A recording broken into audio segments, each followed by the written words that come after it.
This podcast is brought to you by White House Foods, serving families since 1908. Welcome to Cold Coffee Chats, the podcast where we dive into the beautiful chaos of motherhood, the ups and downs of marriage, and the journey of growing our faith. I'm Brittany. I'm Aubrey. And we're your host. Each week, we'll gather around the table, coffee cups in hand, to share stories, insights, and a good dose of laughter. Whether you're navigating the sleepless nights of new parenthood, balancing the demands of family life, or seeking deeper connections in your marriage and spiritual journey, this is the space for you. Together, we'll explore the real, the raw, and the relatable moments that shape our lives. So go find that cup of now cold coffee that you probably laid down somewhere, get comfy, and let's chat about the beautiful mess of life. Okay, guys, we're going to jump right back into the interview with our dad. This is part 2. So her dad died at 40 when she was 10. Your dad passed at 40 when you were 10. How did that kind of shape how you went about life later? I know you kind of said like you felt like your life might not, go past that age as well. Well, like in your mind, like risk-wise. Life ends at 40. Right. Yeah. So I always did think, life is 40. That's 40, 41, that's life. And so for me, I didn't want to waste any time. One, I wanted to have a family. So I wanted 4 kids. Mom wanted 6. And Trey turned out to be an emergency C-section, which then limited us to 3. So anyway, but the main important thing was, get on with life, just live life. Don't, I didn't, what I saw was most of my friends going off to school for 4 years and partying and coming back out. And I said, I ain't got time for that. I'm going right to work and, I'll just take the classes I need, but also still had this handicap, from the accident. So, but I was just, interested in plowing through. So I probably didn't tell you a story that I went to work a couple of years. I thought I was going to work at National Fruit. I asked my sister, where do you go if you don't have any experience? And she said, well, go to National Fruit. And she had worked at National Fruit for a stint, my oldest sister, Kathy. And she said, go there, they'll give you a job. So I walk in, and I walk in the wrong building. I wanted a tow motor job or, running equipment or something because, that's what I could run anything. I mean, I've been digging holes, since I was a kid. I mean, one time I just wanted to get off a hunting season. I had to go dig a ditch with the backhoe to put a power line in, before I could get off a day. And on Sunday, so I'm digging ditches on Sunday to get Monday off to go hunting. But anyway, but I ended up in the corporate building, and they put me in accounting. And so, but I was still going to just be there for 2 years. And anyway, so I ended up staying, obviously. I later spec built homes with my family, my stepfather and my mother. And we had a 3-way partnership, and we spec built homes for a while and did that, and that was kind of cool. But I just never got away from National Fruit. But, my goal was to become financially independent so that, if I go at 40, that my kids don't struggle, that Paige wouldn't struggle. She'd be provided for, that, they would have a place to live, et cetera, and all that. And we wouldn't be eating, we wouldn't be, the Salvation Army, we wouldn't be dependent on the Salvation Army to provide us meals and or a gallon jug full of pennies or dimes and nickels. So anyway, that was important to me. And then all of a sudden I get to that age and I'm going, oh, whoa, what's next? And we actually, Paige went back to school so she could teach.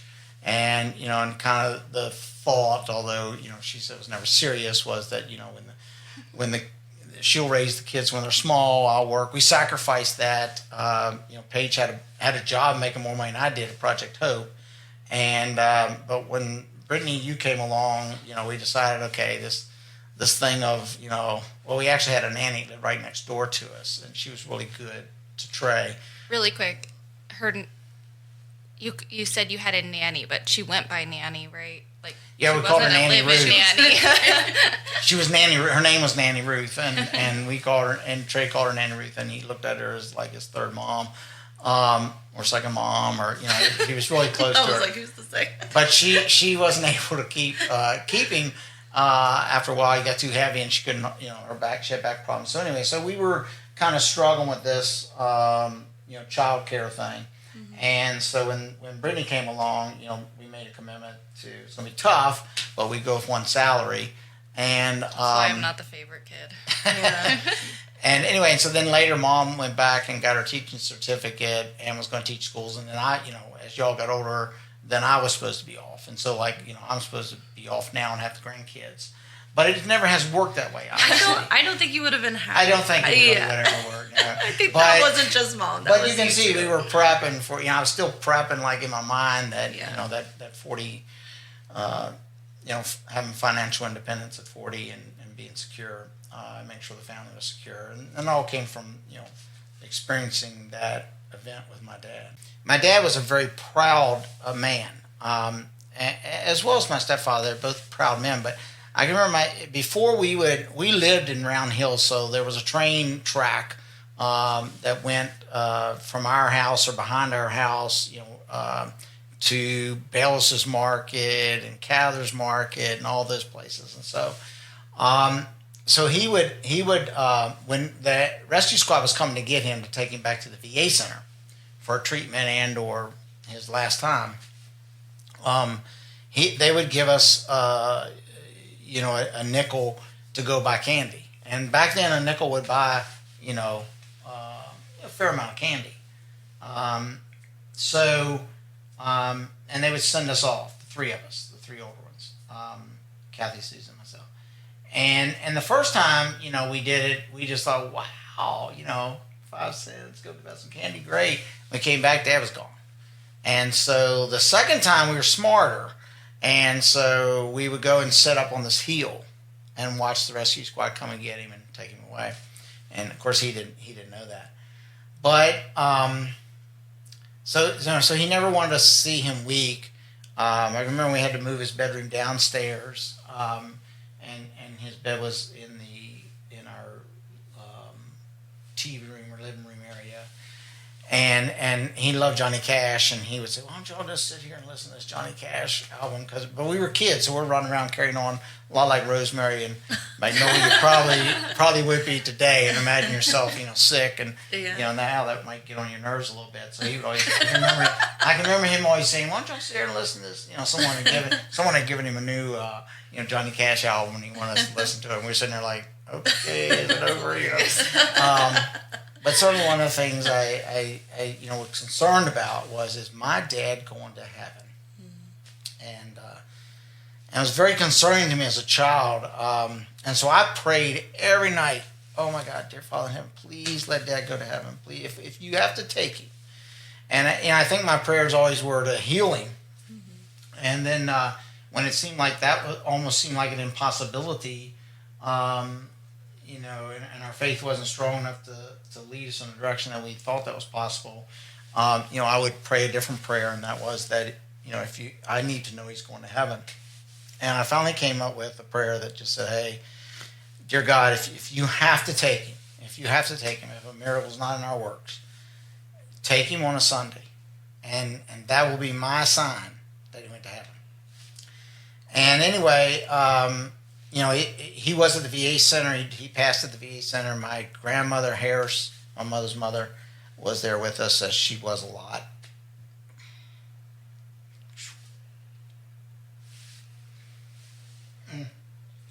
Just seeing her iron clothes. It's tough to think about. But anyway, so that night, that final night, I just knew it. It was a Sunday night, and we were already in bed. And I woke up, and I was up, and I was dressed, and the phone rang. And I remember the phone ringing, and I could hear my mother answering the phone from downstairs. And then she came upstairs. We had a setting area upstairs, and all the bedrooms opened up to it. And anyway, and she told us the news, but I already knew it. And so God did answer that for me. And that it was for Kathy, Susan, and I, was a very tough time. One of the sad things is my brother, being so much younger, he didn't really even comprehend what was going on. I can remember looking over at him, and he was just. He was 5. Yeah, he just did not comprehend. Yeah. Nor does he, to this day, have any memory of my dad. So that's kind of bad, or hard. But I think a lot of people say, you don't remember things, that happened to you before 10 either. But I do believe that, when something like that happens, you just lock those memories in. Mm-hmm. I have a lot of fond memories of him, coming home with cowboy boots for me to wear. And my mother said, you'll ruin the kids' feet, they can't wear cowboy shoes. I remember, first step we lived at Frederick Heights. First grade, I went to school at Cincinnati Road Elementary, and then from second grade, third grade, fourth grade, Brown Hill, and then the rest Klein, the rest, James Wood. But I remember him coming home, with my bike in the back of his Chevy pickup truck, and for my birthday. So a lot of fond memories of him. But it was concerning because he, even though he insisted we go to church, and even though one of those highest priorities was last Christmas, with limited resources, was to make sure we all had a Bible. He worked 7 days a week, and I was concerned that the teachings of the church at that time, or the way I perceived it, was you couldn't get to heaven and not go to church. So anyway, that was one of my first testaments, testimonies, and certainly, that has stuck with me all these years. I mean, have you ever gotten to a point where you've really tested or felt lack of faith, or has it always been because you had such that strong foundation at the start, always felt a connection to God? I always felt a connection to that. I mean, it's not my only testimony. It's kind of like anything. When times are good, you rely on God less. When times are bad, you rely on God more. Even though it's not supposed to be that way, it's a reality sometimes of how we are. But certainly through all my mother's or family struggles from that point on, I was always relied on God, and always have prayed to God and had a connection with God, and I think He kept me out of a lot of trouble. So yeah, I mean, even through buying the company and all that, I think he led the path, and we have, for the most part, I've always had a company pastor. Darrell Waller, became ours for many years, and every Tuesday we would meet and pray over the business and talk about the business and the difficulties. And I can remember through some really tough struggles in the business, and some tough times. Talking to Darrell about where God's place was, and where the business, what did He want us to be. And and he would share his own struggles with me, of them going through a kind of a stalled position for 14 years with the church, and and just praying and keeping the faith. And everyone sees the outside of running a company, and they think it's all glamorous, but there have been some tough times. Whether it be COVID or the recession, the Great Recession, or purchasing the company. We've had a fatality.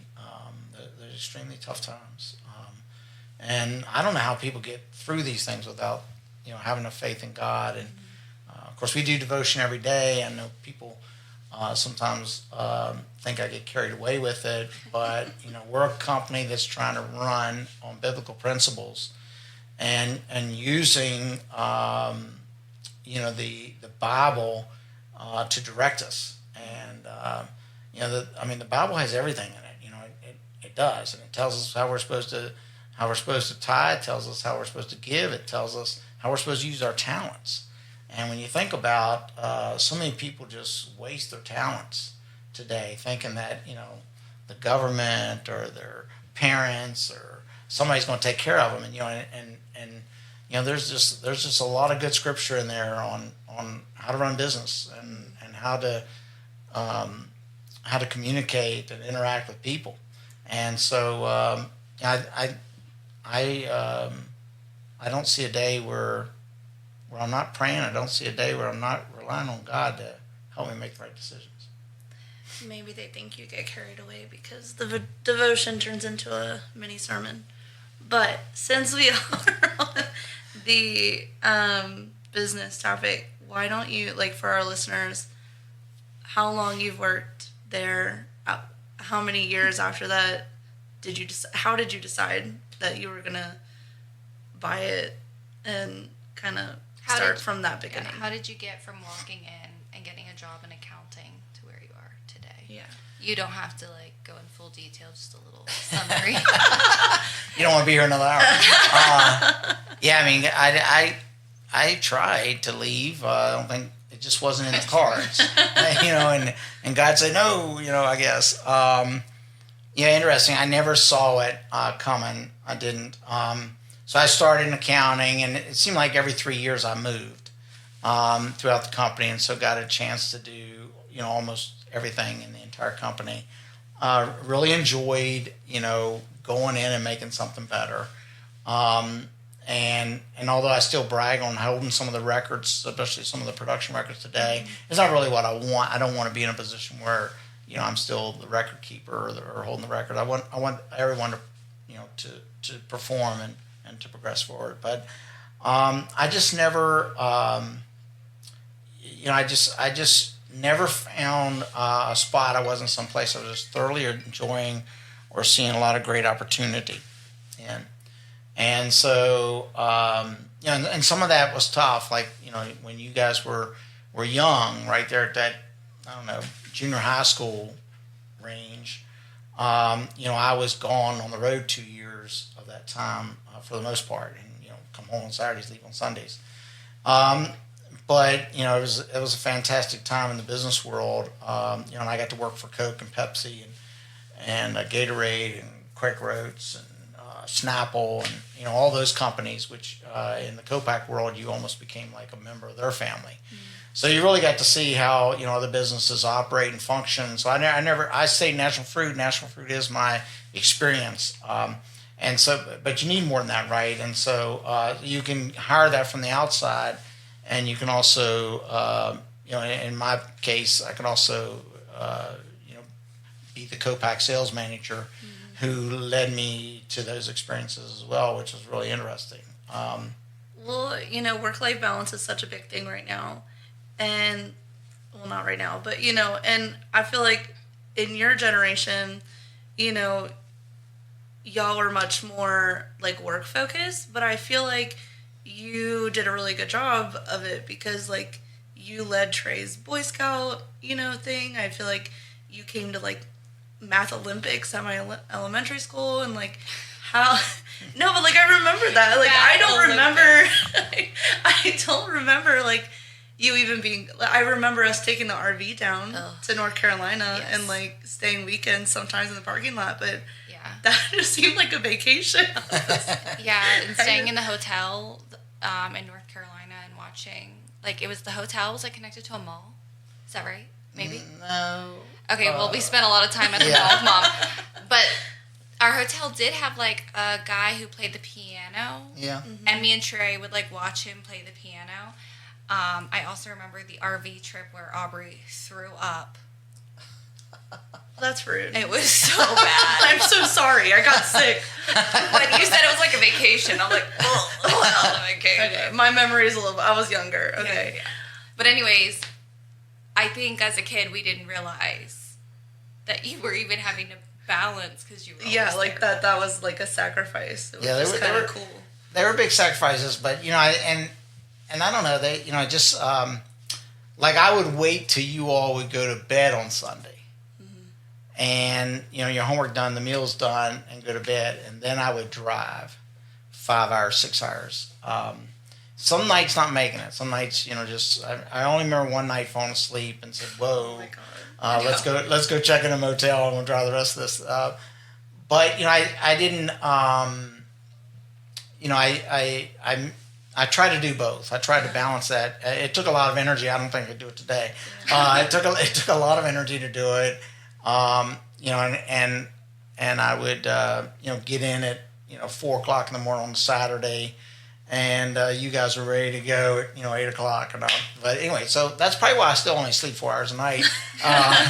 But it was it's a time that took a lot of energy, and so I don't think I missed. We still showed cattle in the 4-H. We were still on the circuit. I can remember when someone asked me to. John Good asked me to help coach the baseball team. Well, I never played sports because of my head injury. I tried, but unfortunately, when you're in a small town, and they all know. Your doctor's in the darn stand, and you're playing a scrimmage game against his son, and he calls my mother that night and said, "What are you doing? That boy can't have another hit on the head." So that was my last football.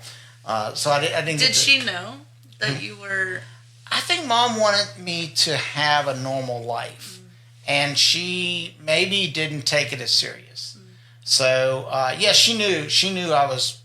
So she knew I was playing, but she just because I can remember wanting to ride motorcycles and all that stuff. That was a big deal. A helmet, and no one wore a helmet back then, and anyway, I know she would preach that quite a bit. But football, I don't know why she was leaning on that. I was, I don't know why she got. Maybe she thought you probably weren't that good, so you wouldn't play. Probably. But anyway, I never got to play sports, so then him asked me to play, and I had one of the things Robert Schuller, Tony Robbins, all them people. I just studied everything from them, and try to make myself the best person I could be. So really self-educating myself as much as I possibly could, and just listen to motivational people back when listening to motivational people wasn't that cool. But I've got every tape from Robert Schuller and Tony Robbins. And I remember Tony Robbins, doing the class on helping the FBI have a better, be more accurate at shooting, or the Canadian Olympic team being better at free shots. And so anyways, and some of the techniques he used. And I used the same techniques teaching our team, Trey's team, to bat. And focusing on nothing but on the ball and nothing else, and and really using those psychological things. How old were they? It was junior high school, middle schoolers using Tony Robbins techniques. Hey, we went 2.5 years undefeated. They had their own custom jackets. Yes, we were it. Everyone wanted to be our team. Now John Go was John Go was extremely good. There's no question about it. But let me tell you, our batting averages were above everybody else's. So anyway, we went 2.5 seasons undefeated. And anyway, would you say that's one of your? I'm looking at our questions here. Would you say that's one of your proudest accomplishments? They all call me Gator Dave. That was also the time that I was, the co-pack salesman for the company. So we ran a lot of Gatorade, and there's a lot of sampling with Gatorade. So you have a lot of samples you got to get rid of. So. Obviously, so they certainly didn't mind donating those things, and so we donated a lot of Gatorade samples, and so our team never went without Gatorade, and they called me Gator Dave, and and I would be there coaching, and so I said, "You can do it," nothing but the ball. There's only one thing that I've ever seen Dad not if Benjamin was playing with it or saw it, Dad "Oh yeah, take it, it's yours." One thing was that a baseball that their team had signed for him, and it was on this little hand that said Gator Dave, and Benjamin was like, "Oh, it's a baseball." It was the first time I ever saw Dad say, "Oh, no, not that one." You can play with anything else, not my Gator Dave. Yeah, all them boys, signed the ball, and anyway, it's pretty cool. And two of those guys went on to play, a ball for college, so, I think. It was because of you. Yeah. No, I don't think John Good. You can't beat John Good. He knows his baseball, and he's really, really good. But if it wouldn't have been for him, I wouldn't have. I would have been, a father in the stands, not committing myself to that torture. But it was fun, and I could outrun them in the bases back then too. I do remember that. Yeah. So if we weren't doing ball practice, then we would be doing infield practice, and I would be the runner, designated runner. And those boys would love to kill you. You know what I mean? They would love to to beat you. So that was a lot of fun. Those were good times. And gosh, the cows that we showed and the black that's what I paint was thinking too. Is like Fair Week. Did you just take off like that Yeah, week? yeah. Because you were always there. No, I never was off the whole week, but definitely off the first day and of course show day. Yeah. But I still, out of the week, I would probably. I don't know that I ever wasn't at work then. That at that time, I was either plant manager and or vice president. I can't remember of operations, but very demanding job. So I would never be gone 100%. I always had great assistants, and so even at the fair, they would deliver my paperwork, and and I would sign things and move things around, and we'd still have staff meetings and whatnot. They might just, today, it seems like you zoom it in, it'd be cool, but back then, we had those big cell phones, Yeah. So, I remember the year that he bought the company was also the year that Trey became our coach. Oh, for 4-H. Yeah, for showing animals. Yeah. Yeah. he was much tougher than me. He was very tougher. tough. Yes. Yeah. He took no mercy. For sure. Going back to the company, why do you think that because you grew up in family business, why do you think you have such a dedication and passion towards White House Foods when it was not originally your family business? What was it about White House Foods? I don't really know. I just, I can remember being maybe a little sensitive to Lee Iacocca, who ran the Ford Motor Company and brought it, out of a bad situation, and I can remember talking about that book with my grandfather. So, my dad passed away, but I had my grandfather. My mother and relationship with my grandparents was strained. Your grandparents on your dad's side? On the gum side. And when I got hit by the car, that's another thing that came out of that was it put our relationship back together. So where I would have, the only time we saw our grandparents was maybe to run in and give them a present, a birthday present, or run back out. Most of the time not celebrating their birthday present, or maybe seeing them on Christmas for an hour. But our relationship was very strained, and my mother didn't, she didn't really promote us having a relationship with them. And so when I got hit by the car, one of the things they asked was if I would, when I came home finally, if I would stop by, if she would. So my grandfather became a very influential person in my life. He was really, just one of the greatest people I knew. Paige's mom was wonderful. My grandmother Harris was wonderful. My grandfather Gum he just could always speak to things. And even if you were struggling with things, and I lived with them for a while. One time when my parents were in one of their moments of separation, I just went and lived with my grandparents, the Gums, and I cherish that. I cherish that memory. Gosh, I would just stay there forever. It was a lot of fun. But he always had this ability to be able to, like, if you were talk to him about things, and so you're talking to someone who's much older, but you think they don't relate and they don't know what, their advice is not applicable. And but he always had this way of just being able to give you advice, and even if it didn't stick right at the moment, it'd be one of them things that hit you in the back of the head, the next day or the next week, and you go, oh my gosh. So he was really a great person for me, and we talked. He didn't like Lee Iacocca because he saw the Ford company as belonging to the Fords, and so he didn't really care for Lee Iacocca. I think it's the only person we ever disagreed on. But I like Lee Iacocca, so I saw a lot of similarities, in that the Armstrongs were in their third generation trying to get the fourth generation, and it was tough. They were typical generational business.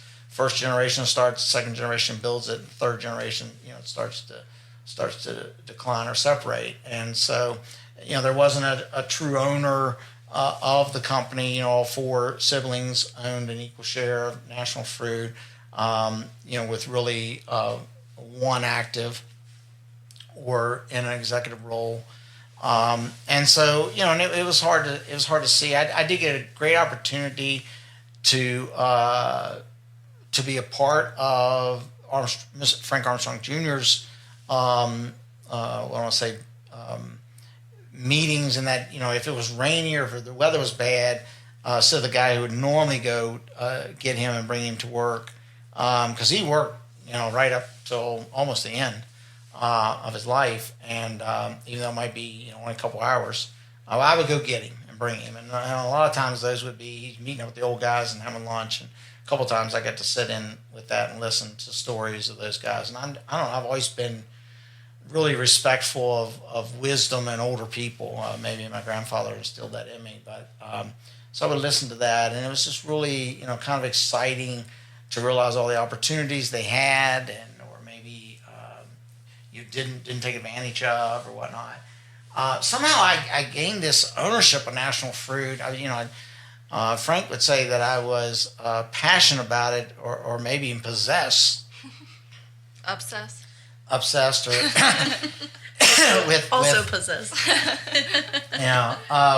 With the company, but so we went through, during my time, we went through a complete reorganization when the industry changed from being a seasonal industry to a year-round industry, and I got to lead the operational side of the business through that, and that was really an interesting time. I mean, really tough decision, shutting some plants down, consolidating plants, going from a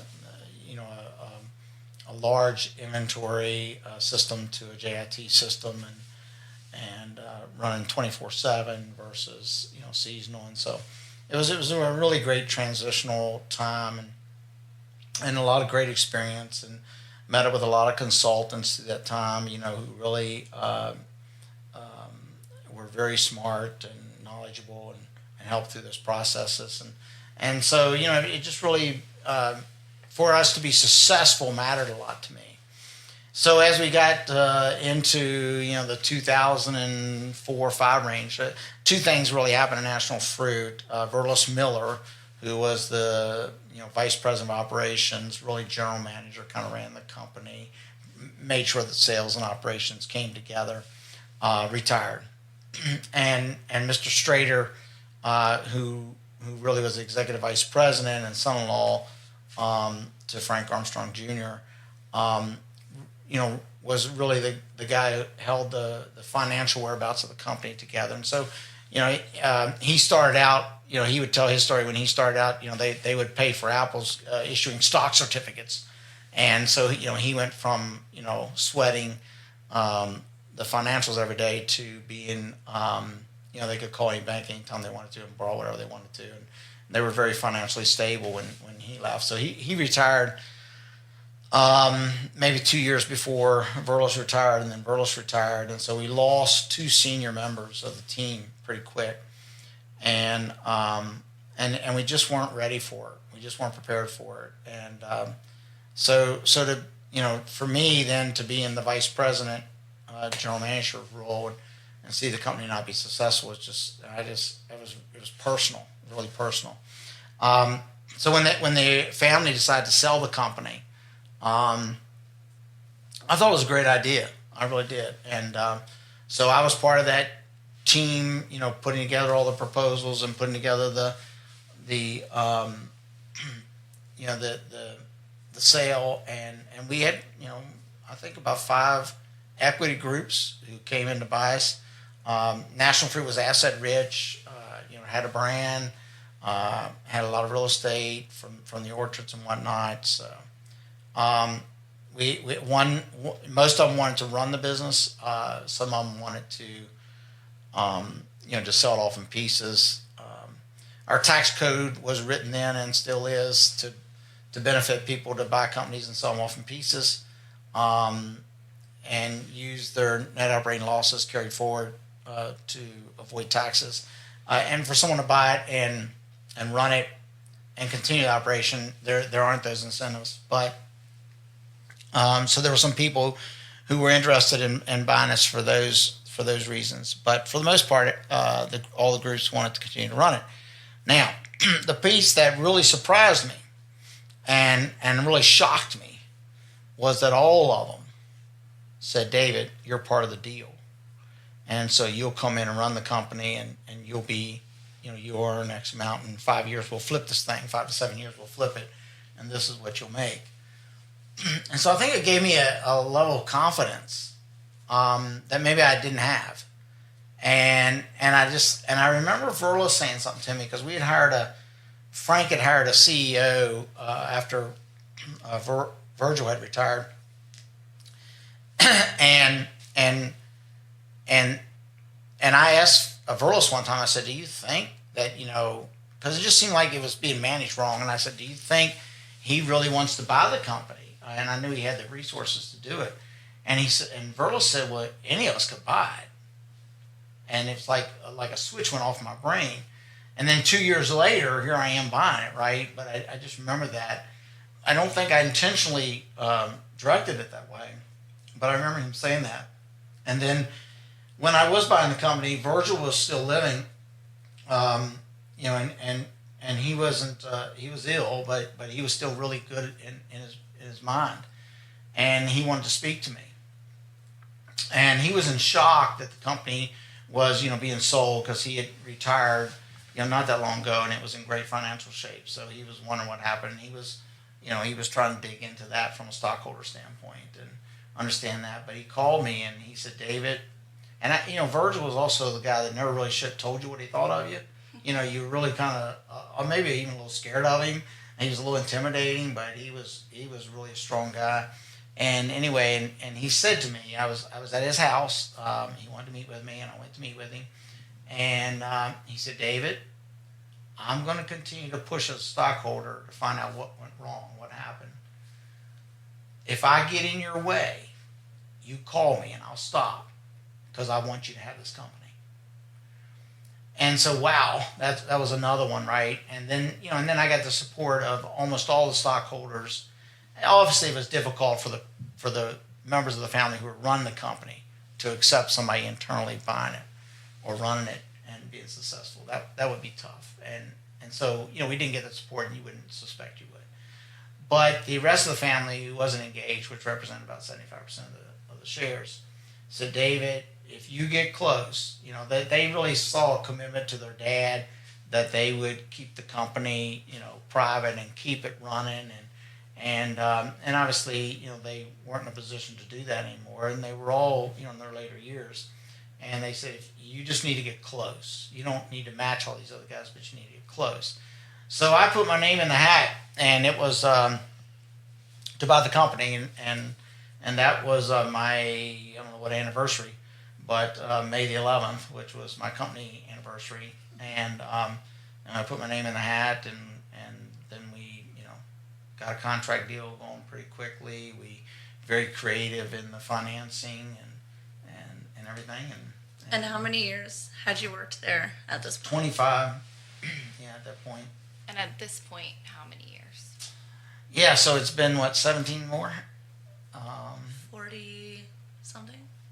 How many years have you been married? 45? Let's Not that see. many. We said 43, so 44. Yeah. We're at 44 years. Wow. Yeah. Don't get those kinds of numbers anymore. I worked for the company 1 year longer than marriage. Mom always calls it your first marriage. Yeah, she does. What would you say is your most embarrassing career moment? Dad doesn't get embarrassed. I know. He doesn't get embarrassed. And he also doesn't make mistakes. So No, it's not true. Just happy accident.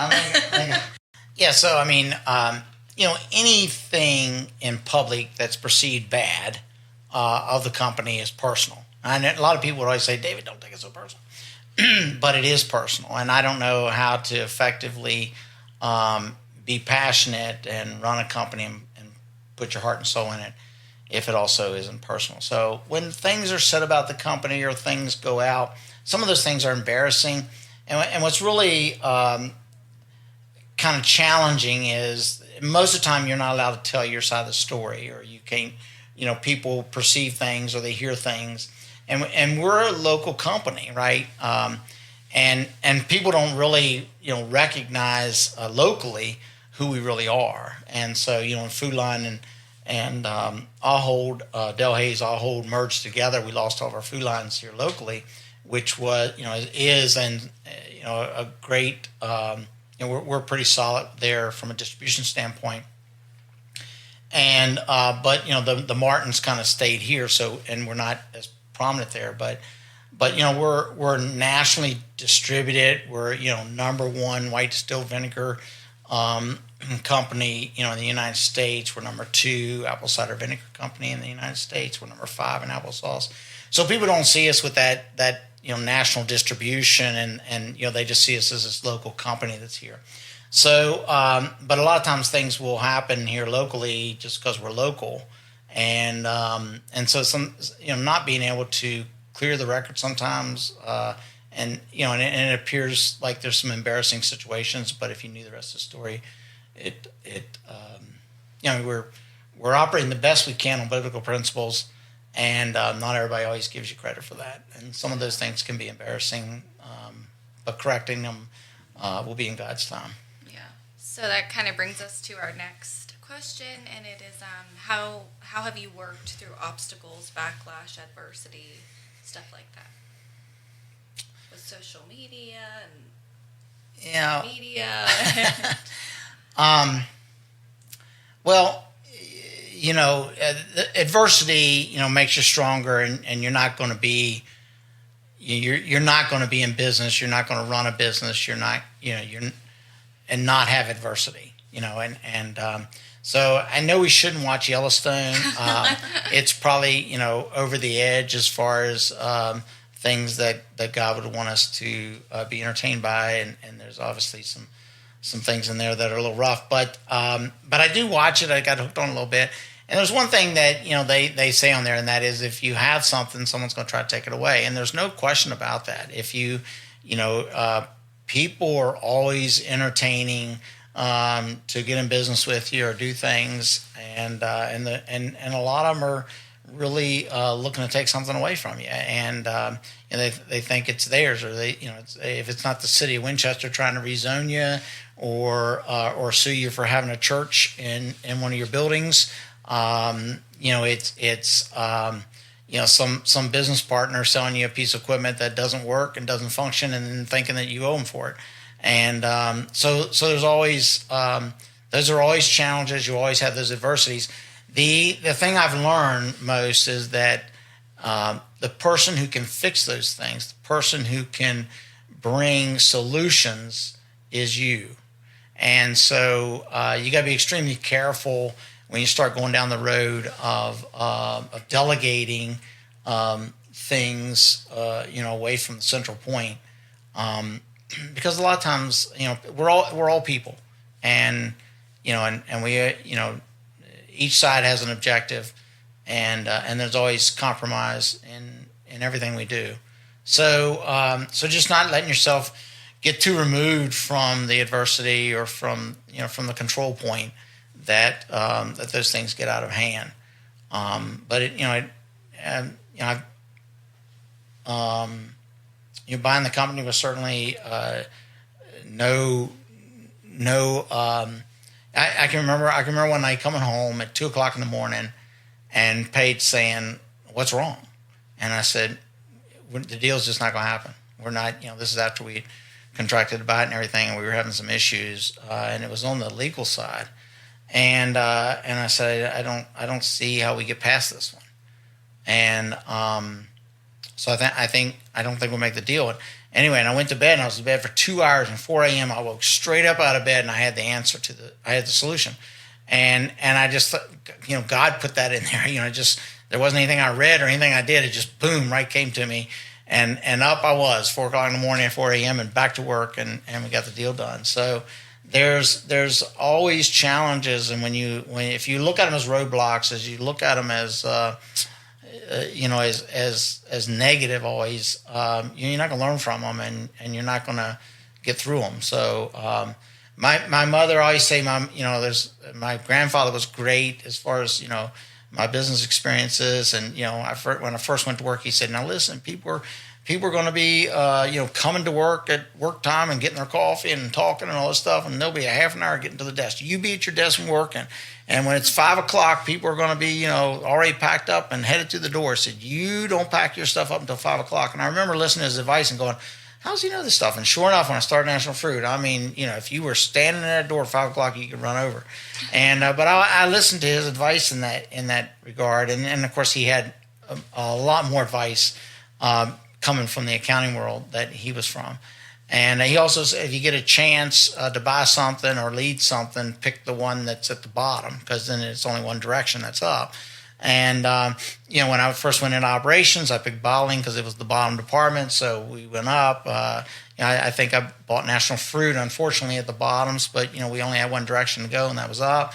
And that was great. And so but my mother, on the other hand, as nothing's ever stopped her. I say she's the spit in my eye and the gravel in my gut. Johnny Cash song.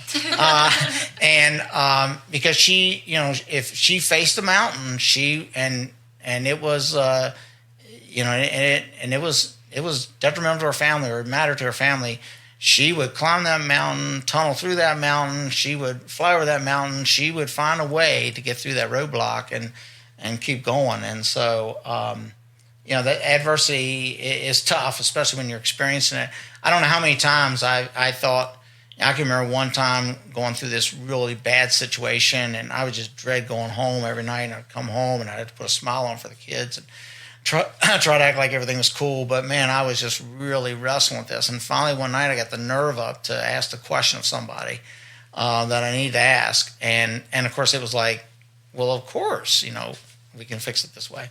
And so it was, I don't know, many times I've just had to pull over and just, ask God for forgiveness that I didn't have enough faith through adversity, that really everything would be fine. And in some cases, I pulled and tugged the opposite direction of what I've considered to be an adverse situation.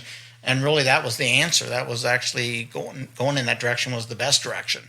And then you just go, oh my gosh, I wish I could be more faithful. I don't think anybody exists. Certainly, hiring people, employing people, having customers that are demanding, and doing what we've done, have the success we're doing without experiencing a lot of adversity. Thank you guys so much for listening to part 2 of our interview with our dad. Stay tuned for part 3. You're not going to want to miss the ending. Thanks, guys. Have a great week.